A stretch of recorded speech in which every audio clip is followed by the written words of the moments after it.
Après avoir été à Mbuji-Mayi, après avoir fait le tour des provinces au Katanga, mais aussi Grand Bandundu et Congo central, nous sommes dans le Lualaba, dans le but bien précis, un, de pouvoir faire parler plus du Congo, et deux, de pouvoir faire parler Top Congo plus de ce qui se passe à l'intérieur du Congo, ou faire parler l'intérieur du Congo, comme c'est le cas depuis quelques jours maintenant à Mbuji-Mayi.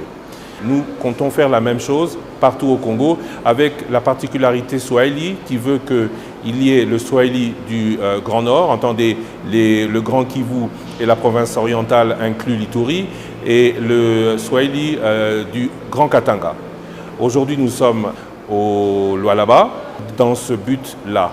Mais la particularité du Lualaba étant la réalisation de nombreux chantiers, nous vous annonçons non seulement que nous allons arriver en FM ici, mais nous vous annonçons surtout que nous allons ici au Lualaba organiser une semaine spéciale comme nous avons précédemment fait une semaine spéciale au Bandundu, dans certaines communes de Kinshasa, à refaire d'ailleurs très bientôt, mais surtout au Congo central. Voilà donc le but de notre raison ici. Parler du Lualaba et mettre les jalons pour l'installation d'un poste Top Congo ici pour le Grand Katanga. Pour ceux qui me connaissent, je suis né, j'ai grandi à l'étranger. Et la particularité du séjour après de longues années dans les pays que vous avez traversés à l'étranger, c'est qu'au fur et à mesure des années, les choses changent. Malheureusement, ce n'était pas forcément toujours le cas ici en République démocratique du Congo.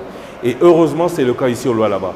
C'est juste énorme ce qui est en train de se passer. Je ne sais pas comment expliquer ça et je ne sais pas pourquoi cela ne provoque pas une contagion dans d'autres provinces. Reconnaître quand même qu'il se fait beaucoup ici, il se fait même trop, peut-être, dans le sens où il faut suivre. Celui qui vient tous les 6 mois peut être régulièrement surpris. Donc, il faut le dire quand vous le voyez, il faut le reconnaître quand vous êtes face à ce genre de situation. Félicitations à cette gestion. Maintenant, le but, bien entendu, des médias, c'est de faire en sorte que tout se sache.